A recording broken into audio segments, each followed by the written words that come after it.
welcome back to TNT Sisters. Today, I'll make The third storytelling entitled Red Riding Hood. This video will be so special because I have a guest this time. Her name is Vira. let's check the review. Using consecutive interpreting. Once upon a time, there was a little girl who lived in a village near the forest.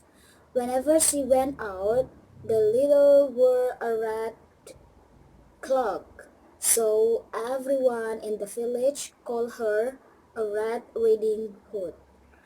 Dahulu kala, ada seorang anak perempuan yang hidup di desa dekat dengan hutan.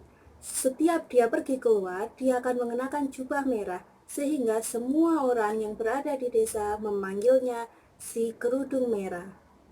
One morning, little Red Riding Hood asked her mother if she could to go to visit her grandmother, as it had been a while since each other. Suatu pagi, si kerudung merah bertanya kepada ibunya, apakah dia dapat mengunjungi neneknya yang berada di hutan karena telah lama mereka tidak bertemu. That's a good idea, her mother said. So they packed a nice basket to little Red Riding Hood to take to her grandmother. Wow, itu ide yang bagus, kata ibunya. Lalu mereka menyiapkan sekeranjang kue untuk dibawa ke rumah neneknya. When the nice basket was ready, the little girl put on the cloak and kissed her mother goodbye. Ketika keranjangnya sudah siap, si kerudung merah mengambil jubahnya dan berpamitan kepada ibunya. Remember, go straight to grandmother's house, her mother continued, and don't dawdle along the way, and please do not talk to strangers. The woods are dangerous. Ingatlah, langsung ke rumahnya nenek. Ibunya berkata lagi, jangan berlama-lama di hutan dan jangan pernah berbicara dengan orang asing. Hutan itu sangat berbahaya. Don't worry, Mommy, said little Red Riding Hood. I will be careful. Jangan khawatir, Mama, kata si kerudung merah. Aku akan berhati-hati di hutan. But when little Red Riding Hood noticed some lovely flowers in the woods, she forgot her promise to her mother. She picked a few flowers, watched the butterfly fly about for a while, and listened to the frog quacking, and then picked some few flower more. Tapi ketika si kerudung merah berada di hutan, dia melihat bunga yang bagus. Jadi dia lupa janjinya pada mamanya dan dia mengambil beberapa bunga di sana, melihat kupu-kupu yang berterbangan, mendengarkan kata-kata yang bernyanyi, dan dia mengambil beberapa bunga lagi.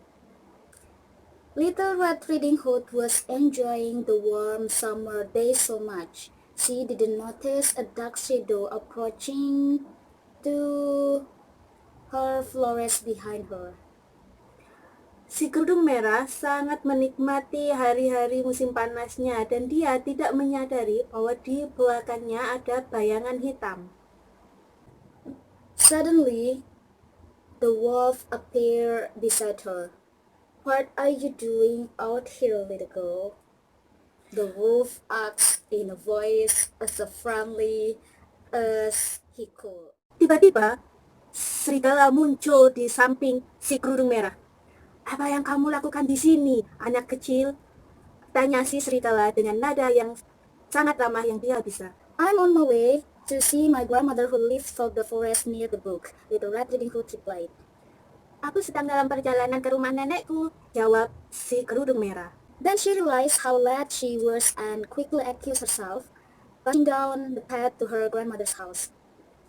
Lalu, dia menyadari bahwa dia telah telat untuk datang ke rumah neneknya. Jadi dia berpamitan kepada si serigala dan langsung berlari ke arah rumah neneknya. Then the wolf, in the meantime, took a shortcut. Lalu, si serigala mengambil jalan pintas. The wolf, a little out of breath from running, arrived at grandmother's and knocked lightly at the door. Si serigala kehabisan nafas ketika dia berlari. Sesampainya dia di rumah nenek, dia mengetuk pintunya dengan kencang. Thank goodness, dear. Come in, come in. I was worried sick that something had happened to you in the forest, said grandmother, thinking that the knock was her granddaughter. Terima kasih Tuhan. Ayo masuk, masuk. Aku pikir telah terjadi sesuatu padamu di hutan, kata neneknya karena mengira bahwa yang mengetuk pintu adalah cucunya. The wolf let himself in. Poor Granny didn't have time to say another word before the wolf gobbled her up. Si serigala masuk ke dalam rumah. Nenek yang malang tidak dapat mengatakan kata-kata lain sebelum si serigala menelannya.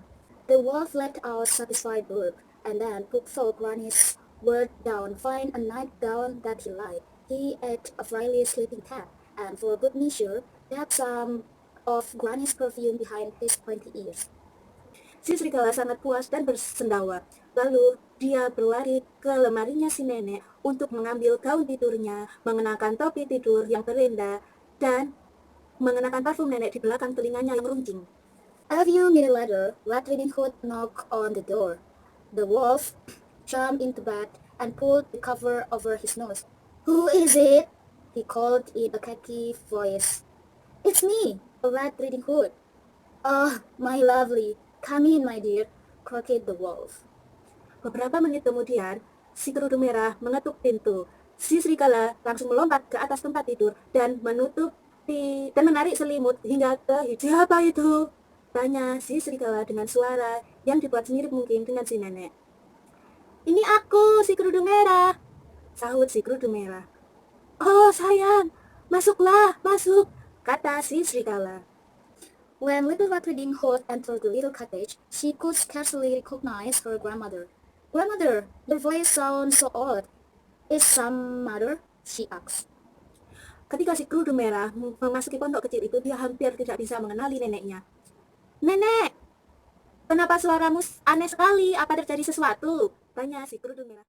"Oh, I just have a cold," squeaked the wolf, adding the cough at the end to prove the point. "Oh, aku hanya terkena flu," jawab si serigala dan menambahkan batuknya di akhir agar si kerudung merah yakin kalau dia terkena flu. "But Grandma, what big ears you have," said Little Red Riding Hood. She edged closer to the bed. "Do better to hear you, dear," replied the wolf. "Tapi nenek, kenapa dengan telingamu?" kata si kerudung merah ketika menghampirinya di tempat tidur. "Agar aku bisa mendengarmu dengan jelas, sayang," kata si serigala. "But Grandma, what a big eyes you have," said Little Red Riding. "The better to see you with, my dear," replied the wolf. "Tapi nenek, ada apa dengan matamu?" tanya si kerudung merah. "Agar aku bisa melihatmu dengan baik, sayang," jawab si serigala. "But Grandma, what big feet you have," said Little Red Riding Hood's voice quavering slightly. "The better to eat you with, my dear," roared the wolf, and he leapt close to the bed and began to chase the little girl. "Tapi nenek, kenapa dengan gigimu?" tanya si kerudung merah dengan suara yang sedikit bergetar. "Agar aku bisa memakanmu, sayang," kata si serigala, lalu melompat dari tempat tidur untuk mengejar si kerudung merah. Almost too late. The Red Riding Hood realized that the person in the bed is not her grandmother, but a hungry wolf. She ran across the room and thought the door, shouting, "Help! Wolf!" as loudly as she could. Si kerudung merah hampir saja terlambat untuk menyadari bahwa yang di tempat tidur itu bukanlah neneknya, melainkan si serigala yang sangat kelaparan. Dia berlari sangat kencang dari ruang ke ruang menuju pintu depan dan berteriak, "Tolong! Serigala!" Sekencang yang Red Riding Hood, sekencang yang dia bisa. A woodsman who has coping luck nearby heard her cry and ran towards the cottage as fast as he could. Seorang tukang kayu yang berada di dekatnya mendengar teriakan si kerudung merah. Dia berlari sekencang mungkin untuk sampai ke pondok kecil itu. There, child, you have learned an important lesson. Thank goodness you should loud enough for this kind woodsman to hear you. Di sana nak, kamu telah dapat pelajaran yang penting. Terima kasih Tuhan, kamu telah berteriak cukup kencang sehingga tukang kayu ini dapat mendengarmu. The woodsman knocked the dwarf and carried him deep into the forest, where wouldn't bother people any longer. Little Red Riding Hood and grandmother had nice lunch and a long chat. Si tukang kayu memukul si serigala dan membawanya jauh ke dalam hutan, sehingga si serigala tidak akan pernah bisa lagi mengganggu orang-orang. Dan si kerudung merah serta neneknya makan siang bersama sambil bercerita tentang banyak hal. The end, tamat. Thank you. Terima kasih. Bye. Thank you, man. Thank you, man. Thank you, man. Yeah, mates. And thank you for watching. See you next videos, mates. Bye-bye. Mwah, mwah.